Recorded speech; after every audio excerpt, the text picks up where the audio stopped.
Good evening, everybody. My name is Marcos Staffney. I'm the Executive Director for the Montessori Museum of Science, and we're so excited to have such a great turnout for our last Plus Talk of our series. Plus Talks is a series that we put together in celebration of our visiting exhibition, Human Plus, Real Lives Plus Real Engineers. The exhibition tells compelling stories of engineers and users who design and use technologies to help themselves and others achieve their goals, from everyday routines to lifelong dreams.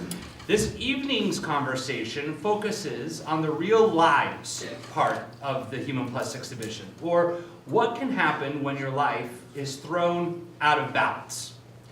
In all of our lives, we encounter obstacles that throw us off balance.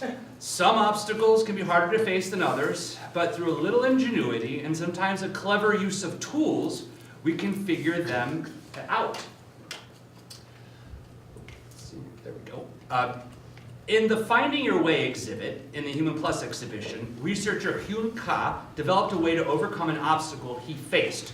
Hyun is a researcher at the Quality of Life Technology Center in Pittsburgh and is both a developer and a user of assistive technology. He has a visual impairment and uses a cane to help find his way.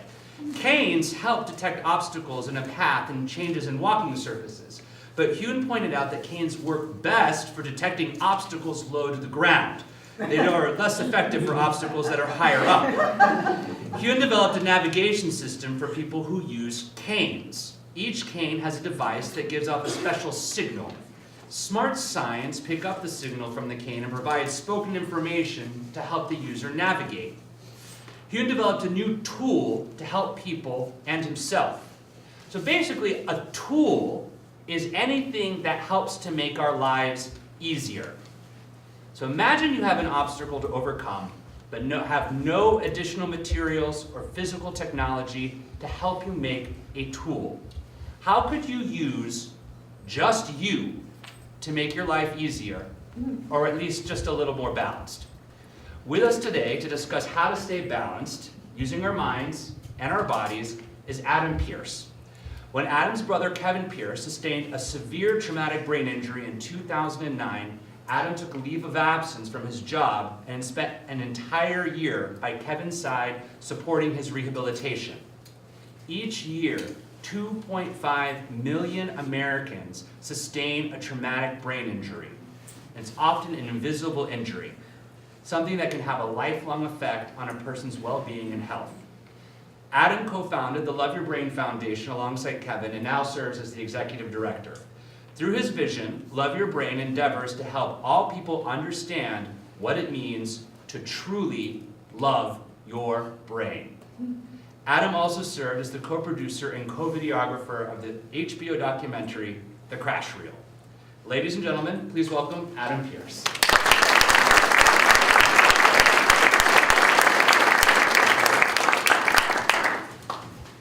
Thank you, Marcos.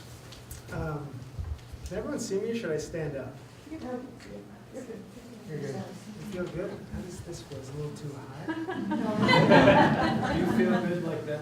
Yeah, do whatever you want. It's your body. We All can right, see I'm you. gonna move around because that's the theme of this talk. But how's everyone doing tonight? Good. Let me ask you a different question. Raise your hand if you feel balanced. Balanced.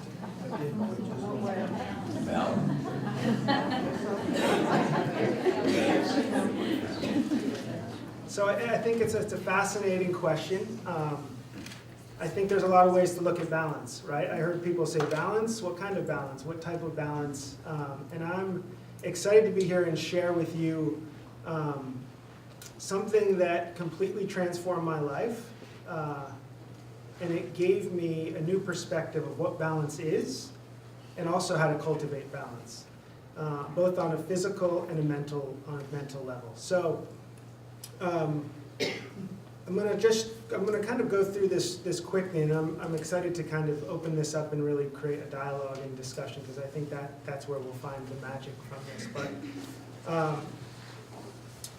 6.5 years ago, I got a call from a good friend, and I could tell the second that he said my name, that something wasn't good.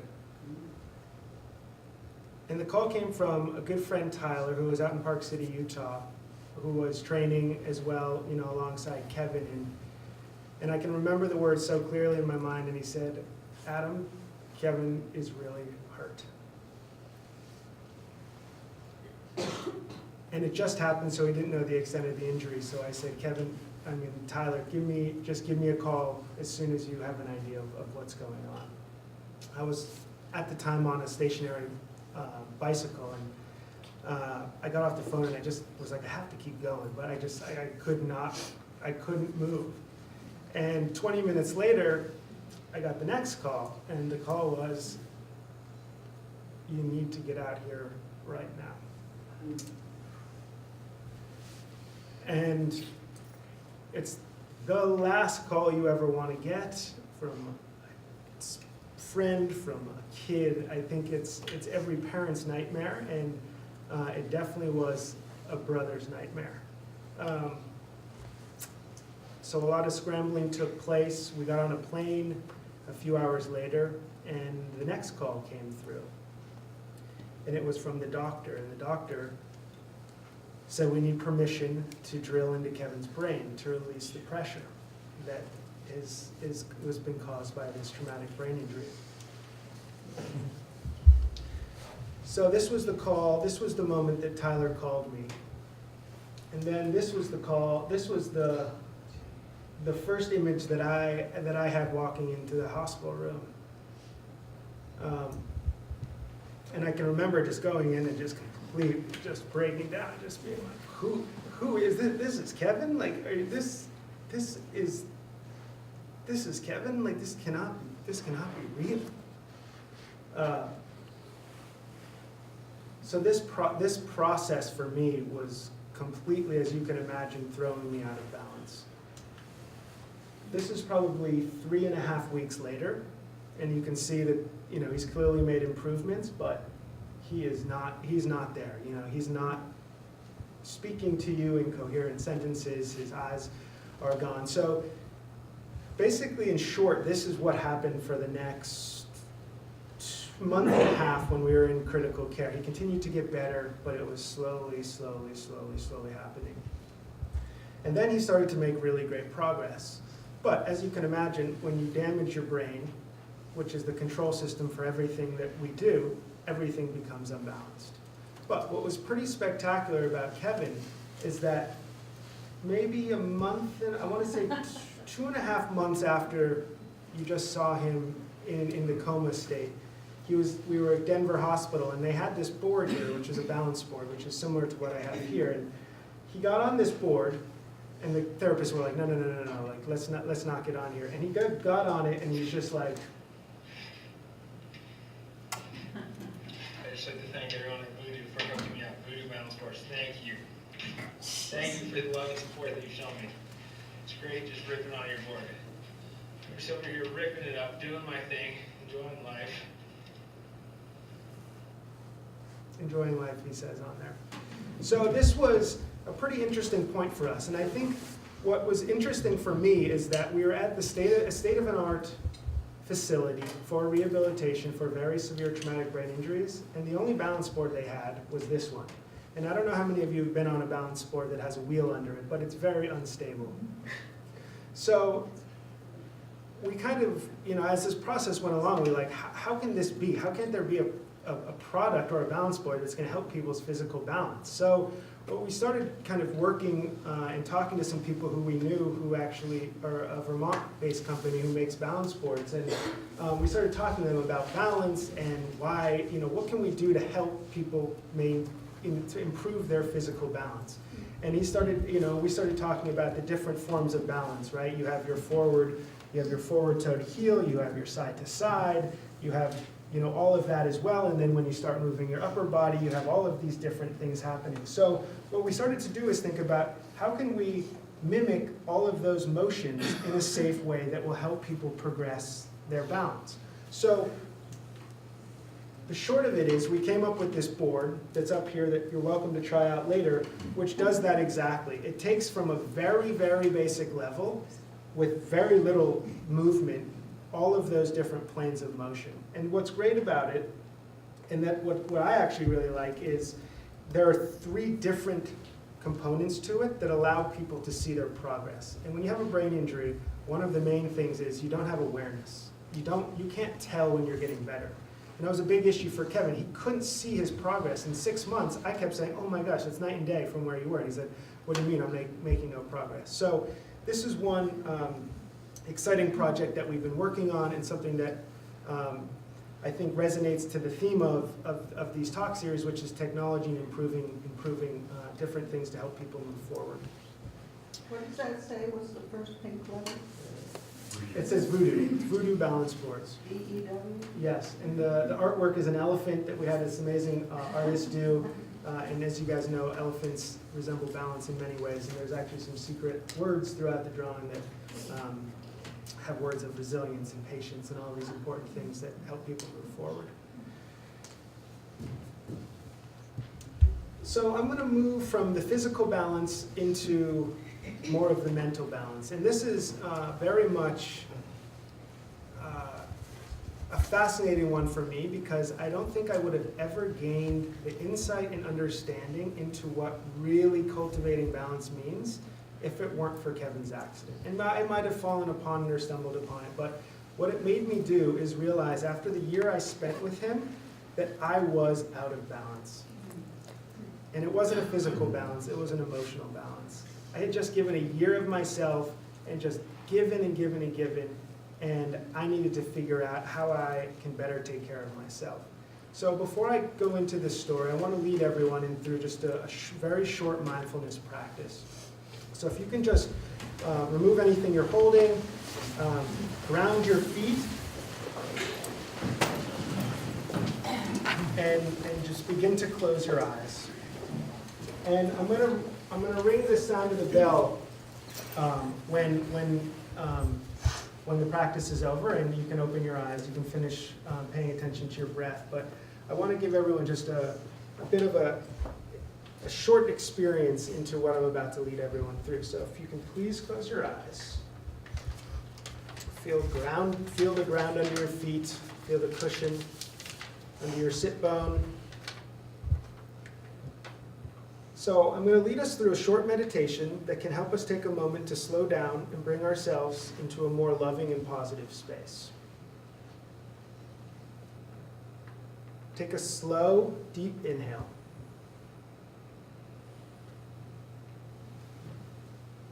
And a slow, deep exhale.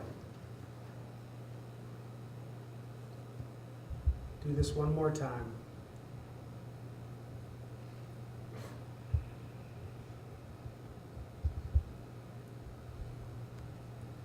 Bring your attention to your breath, noticing how your body gently expands and softens with each breath.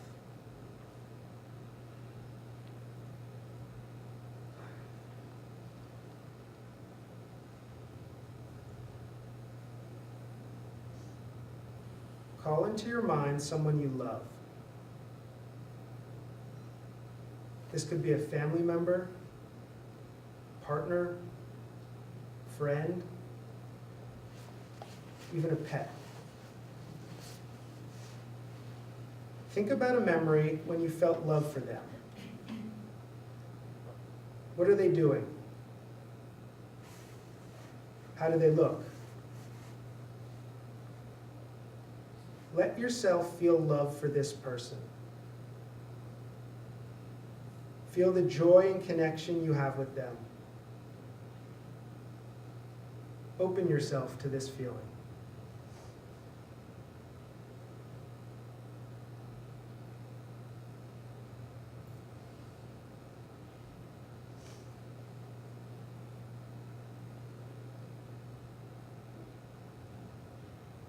Once you are fully present with your feeling of love, let go of the thought of the person. Focus entirely on the feeling of love. Allow yourself to rest in it. Feel the energy of love within your body and within your heart. Let this love radiate throughout the body in each breath, feel yourself as love.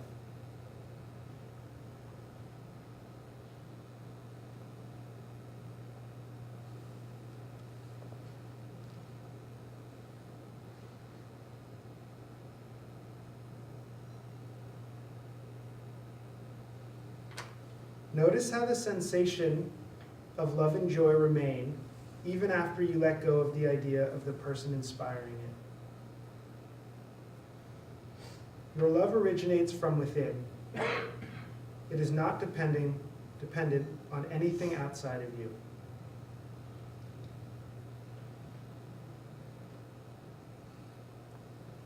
Gather this feeling of love, and on your exhale, share it with everyone in this room.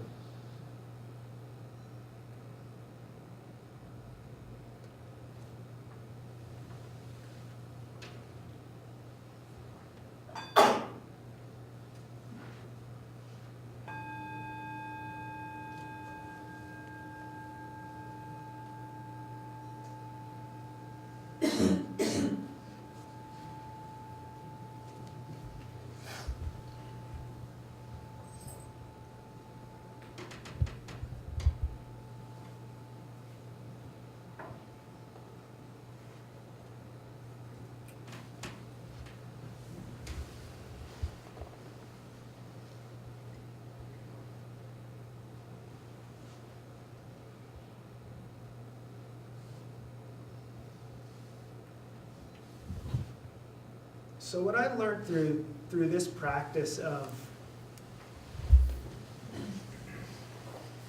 quietness and focus and disciplining your mind, came from an experience that happened about a little after a year I stopped working with Kevin. And what happened was I went to India and I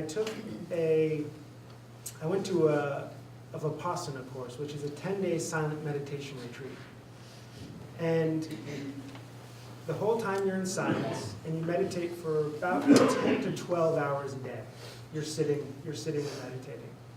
So if you can kind of take what we just did for 2 minutes and think about that, doing that for 10 hours each day, it's a pretty intense experience. And what I really took from that experience, that I think was probably the most profound experience that I've had throughout this whole journey, is the power of disciplining our minds. And when you really truly understand that you have the ability to discipline your mind, you realize how out of balance we all are. And we have millions of thoughts coming into our mind. And most of the time, we're not prepared to deal with those. And that's why we tend to react a lot of times in ways we don't want to react. So what this really taught me is that it taught me a lot of things, but the things that stand out are, one, impermanence, that things always change and things will constantly be changing. And the more we become attached to things, the more suffering we cause ourselves. And it was fascinating for me to go through this experience because I looked back and all I wanted was Kevin to be the same. I wanted his trajectory to be going the same. I wanted our relationship to be going the same. But the reality is it never was going to be the same. And it took me to this really deep understanding that it was within me that had to change that. And I had to come up with a way to change my expectations, to be more patient with him, to not just react and think that the ways that we got along before were going to be the same as we got along now. So there was just an incredible learning experience for me from this, and it's something that I've taken from it. And although I don't meditate every day as much as I wish I did, but there are things from that experience that have stayed with me that allow me to be more balanced. And when I'm talking about more balanced, I'm saying, what does that actually mean? That means I can be less reactive. I can be in a state of mind that is where I'm being better to myself and I have boundaries on how much I should be giving, but then with that in turn, it allows me to be better for everyone around me. And I think I've seen just a huge change in how I approach things just because I can say, you don't just react. right? We need to practice this discipline. It doesn't just happen. Like, what does anyone do here that they just continuously get better and better at when they don't practice? It's fascinating. It's also fascinating that our brains are the most important pieces of equipment we have, and we don't spend any time training them or practicing these things. So this is a photo of the day I actually got out of the Vipassana, and it's a pretty interesting image, but what strikes me is that I have never felt so peaceful in my entire life, as this photo shows. I was in India, remember, where things can be quite hectic, and it's a great testing place to test your balance and your discipline. And I remember experiences for the last 2 or 3 weeks after this that I don't think I would have ever done the same if I hadn't gone through this experience. So I came home from that experience and realized that Kevin was making these incredible strides and we needed to tell this story. And we had all of this footage, so there was this great opportunity. So we set out, we met this amazing team, and we made this film that I'm sure many of you have seen. If you haven't, I encourage you to see it. It's on the internet, on HBO, and it was an incredible journey. We set out to do this to raise awareness about brain injuries, to raise awareness about Kevin's experience and that you could come back. But what we didn't realize is that it was going to create a lot of awareness for us about how significant this problem is. And you heard Marcos say the statistic, about 2.5 million people get a brain injury in the United States a year, every 13 seconds. And that's just the diagnosed ones. So we know of all of the concussions. Concussions are a form of traumatic brain injury that are happening every second of every day, and that the scary thing is that they can be very invisible injuries, right? So you might not know why this person's acting the way you are until you realize that they have brain injuries. One of the most fascinating things we've done with this film is taking it into a prison outside of New York a few months ago, and we've created this educational curriculum tour with it, and we went into this prison with about 40 inmates who have been in prison for 40 to 50 years, all of them who are going to be in there for a life sentence. And Kevin asked them, how many of you guys have had a concussion or a brain injury? And probably 90% of them raised their hands. And you can't tell with these guys, they look just like anyone else. And what it makes you realize is that, one, we can be more compassionate to people who we might not understand, and two, that there were very, very, very few resources out there to support people in this lifelong recovery. This is not like a broken arm or a leg that just heals and heals up in 6 months and you're okay. So after creating all this awareness, then we said, well, okay, great. Now we just created awareness and we're getting inundated with these stories. We have to be able to support these people. So from there, we decided to start this foundation called the Love Your Brain Foundation. And it's interesting to look back because we had to make all these decisions. What is your mission statement? What are these things? And the mission is to improve the lives of people with brain injury.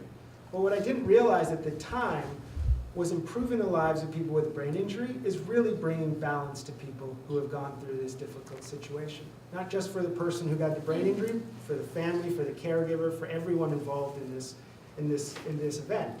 So the work that we do, it focuses on integrating mindfulness, physical activity, and community all together. So this is not just about saying, we have this one product for you, take this and you're going to get better, because we realize that that's not how you heal from these injuries. It's a comprehensive strategy that has to be in place in order, I shouldn't say has to be in place, but makes things a lot easier for people to move forward if you have all of these components in place. There's 3 programs that we run. There's a yoga and meditation program, there's an educational curriculum, and there's a retreat that we do. And I'm probably going to be running out of time, so I can touch in more detail on those. And I'm really going to focus on the yoga and meditation program, as that is kind of the main focus right now, and something that we're really scaling to bring more access and availability to people who have gone through brain injury. And when I talk about these 3 components of movement, mindfulness, and connection, why I feel like they're so important, and there's not one, you can't just do one. right? Because all of our lives are completely flooded with different pieces of information, they're in different circumstances, and what we really have to do is realize that our brain is affected by everything we do, by what we eat, how much we move, how much we give it quiet space. There's a lot of research being done right now about the implications on your brain around just how quiet we all can be. And it's funny, right? If you're in a conversation, you feel like the quiet space is the awkward space. It's fascinating. But it's a really interesting time we're in because there's a lot of research, not only in the meditation and the yoga and all of these different forms of therapy, but also in brain injury and just the brain in general. We know so little about the brain, yet it's the most important thing we have. So it's an exciting time, and we're incredibly excited to see what these programs and how integrating these three different components all work together. You've seen in the film how important family and connection is, right? Kevin was so fortunate to have us as a tight family, the community of snowboarding, the community here in the Upper Valley, all supporting him to get better.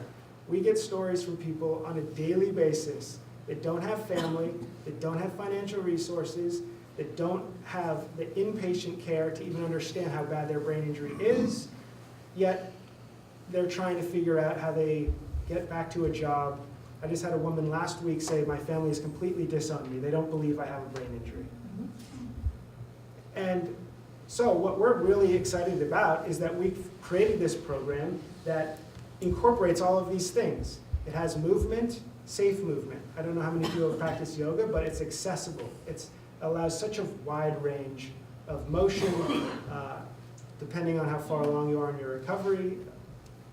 So there's a lot of strength behind this. There's starting to be science. We did a pilot study with Dartmouth in the RVC, which we had 25 brain injury survivors come to 2 months of yoga, and we did a study on it, and we're actually in the midst of publishing it, which is helping us because it's allowing us to go into these medical hospitals and say, look, great work you're doing now, but then these people leave and there's no resources for them. So we can help kind of be that bridge to support people, continue to maintain balance, and hopefully use these tools that we're finding so beneficial to live a better life. That is, I feel like I've just spit information at you, and I appreciate you listening. I think one thing I want to note on here is that we do have a program starting at the RVC on the 31st, and one issue we're running into is how do we create awareness around here? We get stories and stories and stories about people staying at home, not coming out, maybe not even knowing about it. So I encourage everyone in here, if you know anyone who's struggling with a brain injury or who you think could benefit from this, a caregiver, a person who's been affected, let them have them contact us, and I promise you that the program will be beneficial because it's been incredible what just the progress we've been able to see so far. So thank you. Let's open it up for some questions. Right. I get to go first, yeah. All right. Can you go back to the previous slide? Just I think it might be nice to frame a few questions here. So you talked a lot about quiet, focus, and discipline. And I'd like to talk a little about discipline and intensity, right? So as a very quiet person, or at least speaking to us in a very quiet, mindful way, it's easy to dismiss the intensity that someone has to go out to be able to accomplish a 10-hour session of meditation, or just to be able to get your life back in balance. Since you studied in India, it reminds me of images in art of Asia where you have a fierce protector, like someone that might look very scary, but they're actually just really intense, and they just want to approach any type of problem or obstacle with the ferocity to be able to get over it. Could you talk a little bit about sort of your approach to a 10-hour meditation day? How do you approach that? You approach it by being in the moment. And when you can focus your mind on your breath in the moment, you lose track of time. The second you go to, oh my gosh, I have 10 more hours today and then 9 more days ahead of that. 9 more days. And I'm sitting here in intense pain.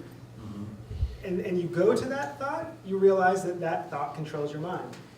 But then when you say, oh my gosh, I can come back to my breath, and I can actually discipline my mind to be present, all of those other things go away. There's a very simple saying that I really love, that is, your mind creates your reality. And when we realize that simple understanding that your mind does create your reality and you have control over that, it's a very empowering feeling. But so much of us, all of us, are in these very busy patterns that don't allow us to give time to ourselves. And I think one of the most powerful things we can do is say that if we can give 5 or 10 minutes each day to practicing these things, everything else becomes more balanced. And that's how I went through those 10 days, is that the silence, I forgot about the silence. That was the easy part. Like, I had no problem being silent, but what I realized, it took me about 6 days to truly get through, because there's 3 hours session, there's 3 hours in a day that you're supposed to sit and not move anything. And I broke my back, and you probably have seen from the movie, so I had intense back pain. And of course my mind's going, oh my gosh, is it bad for my back? My back hurts, I have a broken back, blah, blah, blah, blah, blah, blah. And I was, for the first few days I was moving in those sessions. And then when I realized that I could get my mind to a place that didn't let those distractions take over those thoughts, the 6th day I sat through those all 3 hours with no movement, and the feeling that I got, and it was like that experiential feeling you have to just get into to really understand it, it changed me, because I realized that power of your mind and really how much it is of training that and practicing that to actually move forward. So that's the power of your own personal mind, but we weren't doing this in a sequestered room by yourself. No. So you're in a group of people, and you led a really lovely mindfulness exercise that can be called many things, a metta meditation or a Maitreya meditation or just a mindful compassion meditation that we did in this room together as a group. And the Love Your Brain Foundation is seeking to bring people together in groups and create a community of practice. What's the benefit of doing this type of work together versus just doing it by yourself? That's a good question. What's the all other benefit of doing it together? Well, the way we're designing this program is designed to bring people together, and it's basically each class is an hour and a half. So the first hour is on your mat by yourself, being present, moving, breathing, those things. And then the half hour after is discussion. So it's bringing all these like-minded people together and allowing them to share with each other these difficult things that they've all gone through. And it's fascinating how generally every time someone comes into the class, they haven't met someone else with a brain injury. And it makes sense, because what happens is you become depressed, you change, people don't know how to deal with you, and you fall into this isolation pattern. And part of that is getting people back to show them that they're not alone in this. And as much as they feel like they might be the only person going through it, there's plenty of other people who have gone through the same thing, and some who have ways of dealing with things that are helpful. And just providing that community for people is incredibly powerful. Do you feel that the movie has helped to sort of create an awareness or outreach for getting people to know more about TBI? Yeah. The power of story is also something I've learned throughout this, and how powerful it is to share stories. It's propelled what we've been able to do in each way. That's great. If you could walk us through, so someone's walked into, just randomly, has come to your class at RBC or something, and they're just brand new to it, they just got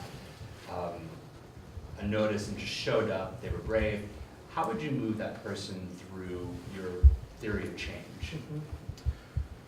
Yeah, it's hopefully that does happen, but we're trying to build the program so people come in, on the first day.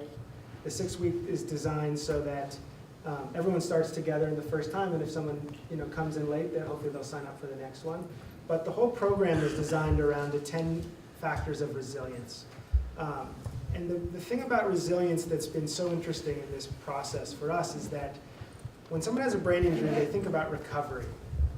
And the definition of recovery is to return. The problem with that is when you have a brain injury, you never return to who you were. The thing about resilience is that it's an elasticity, right? You're not trying to become who you were. It's a changing effect, but you're bouncing back. So we've designed the program to use the 10, just the 10 different elements that build resilience, and each class is designed on those to help people strengthen their resilience. So one last question before we open it up. So, you know, being here on the stage and you're talking about this in your presentation, it sounds like you have it like so together, right? And so if you had to go back and do it again, what steps might you do differently?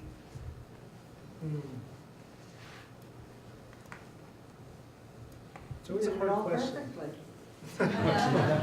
That's not the case. We tried as hard as we could.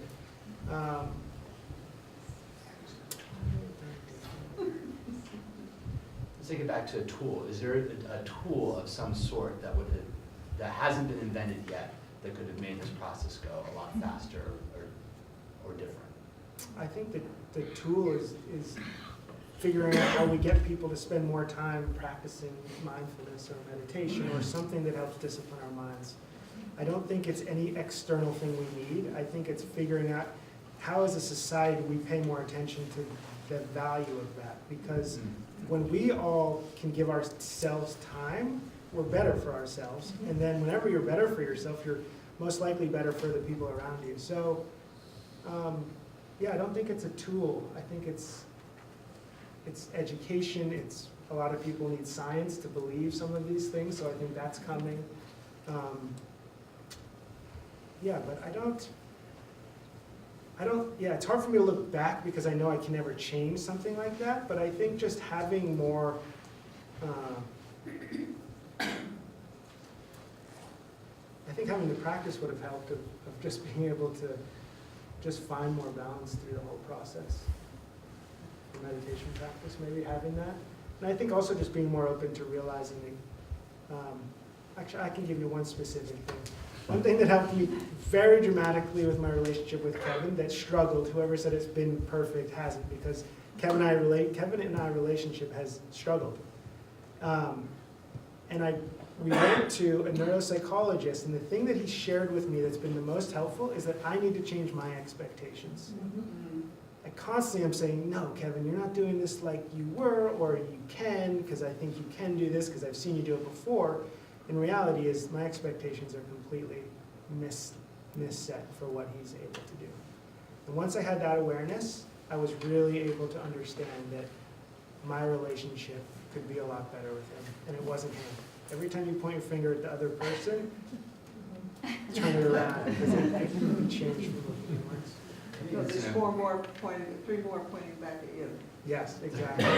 All of them, like maybe 10. I think it's a very important thing that both the exhibition and lots of research talks about, which is in any of these scenarios, whether it be someone who's diagnosed with a cognitive disability, developmental disability, injury, someone who goes through a car accident, has a limb and no longer has a limb, that they're different and you're a different person, and that changing that expectation is really important. Some tools can help us, but it's about that community of practice that we develop that really helps us sort of move forward.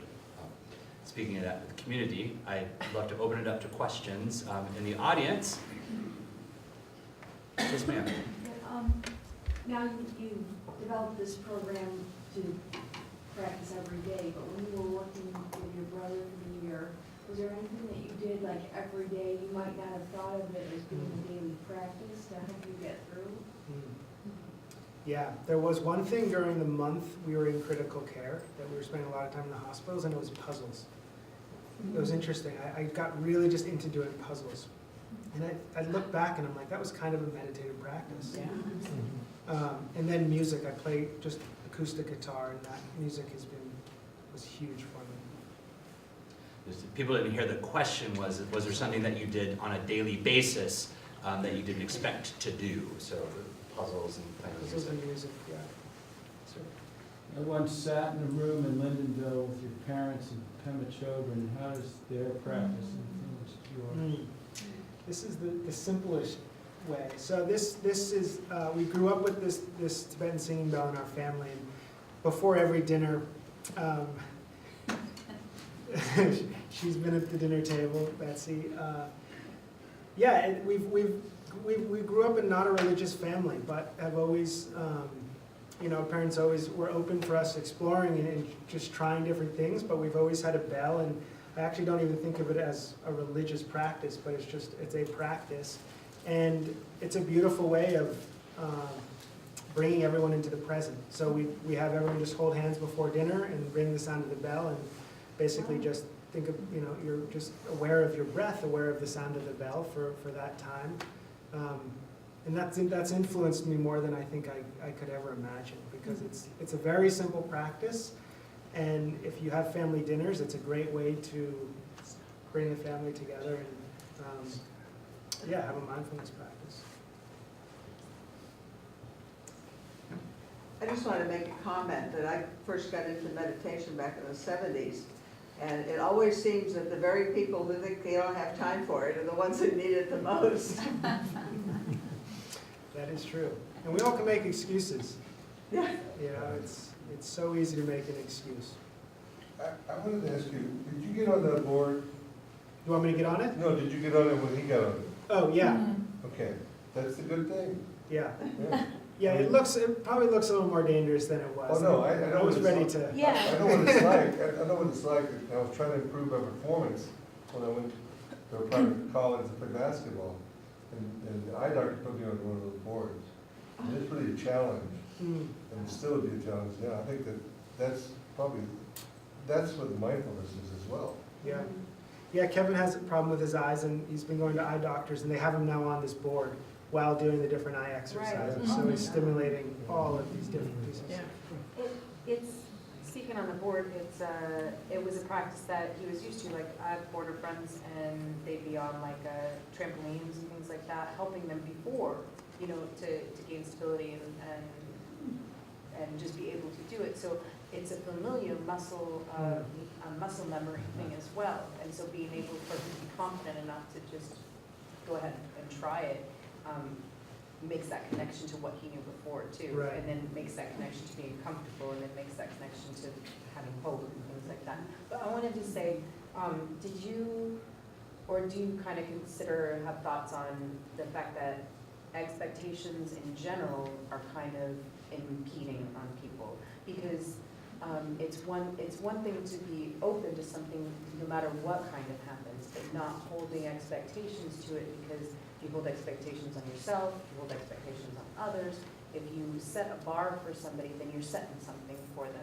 But if you're open to them to grow through whatever they can and make whatever strides and accept them as that, or in any sort of way, because otherwise you can expect people to get upset, or you can expect people to do that. So you're setting yourself up to not only yourself, but other people up. If you set your own expectations on your own self, then you're setting yourself up to fail in front of other people. You know what I mean? So it kind So of can helps. I ask this question in a different way?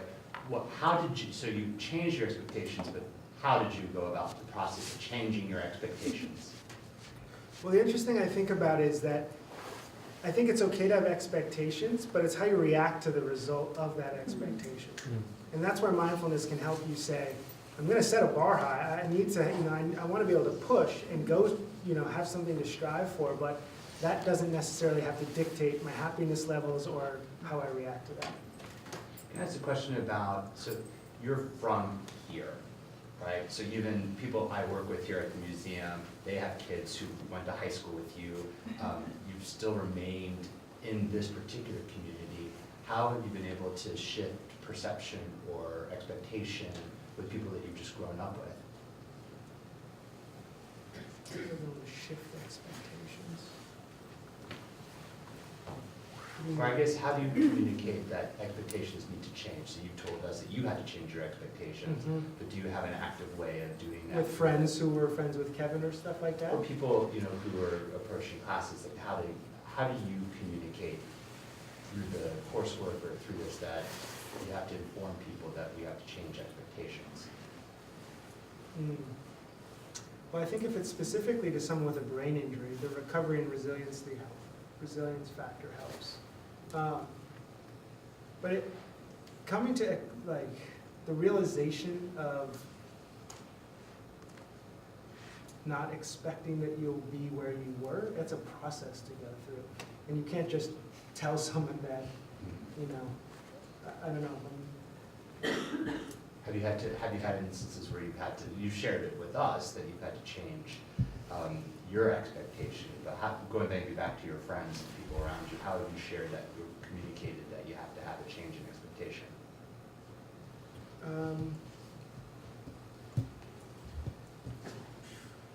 I think sharing the story and the nature of what's happened through film, through experiences, and openness. I think we're lucky that Kevin's open and will share that things are different and things are challenging in these ways, and hopefully people can realize that expectations need to be changed. May I say something? Let's take a question first, I'm sorry. Did you have a question? Yeah. You mentioned with the board design that it was important to you that Kevin and brain injury survivors can track their own progress and be able to see whether it's a process of reflection or benchmarks. Can you say a little bit more about that with the board, how you do that with the board specifically, and then with the Love Your Brain programs overall? Yeah. So the bottom of the board has these things on it. So just on the ground, the board tipped just this much and this much. So without getting on a roller, that's all you have to be able to do is just very minimal balance. And then you put this under it, and it's a much more, you all might look at that and say it's scary, but you'd be surprised how much more simple that is. And there's still a little bit of rock forward and back, but not as much. And then once you've kind of gone through that, then this guy sits in here. And that's all different motions. And then, I didn't bring the roller, but that's the next level if you really are feeling good. Try not to bring that one around as much though. But yeah, the awareness and the lack of awareness for people that have brain injuries is a big issue. And it was actually interesting to do this process because I filmed a lot of Kevin's recovery, and that ended up being a huge avenue of how to educate him or show him that he was making progress. Because he couldn't see it himself, but once I showed him on video, he was. And then I started talking to therapists and sharing that, and they were like, oh my gosh, we should actually start filming more because it helps that process. So. And is that philosophy built into the yoga program or other things to have that sort of reflection or benchmark? In that way, not really.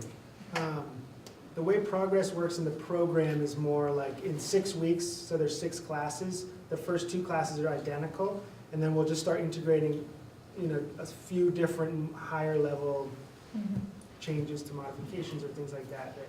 But still, I don't know if we can share that things are, if people actually feel that.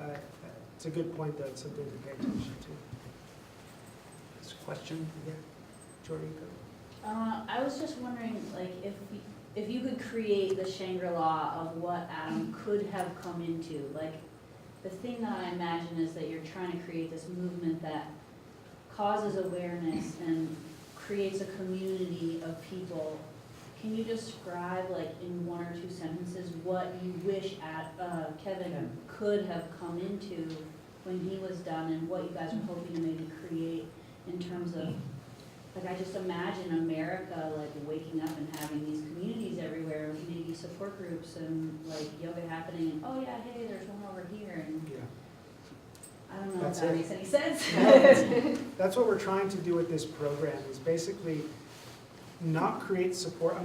I don't want to say support groups aren't good, but this isn't a support group where you just come and talk about your problems.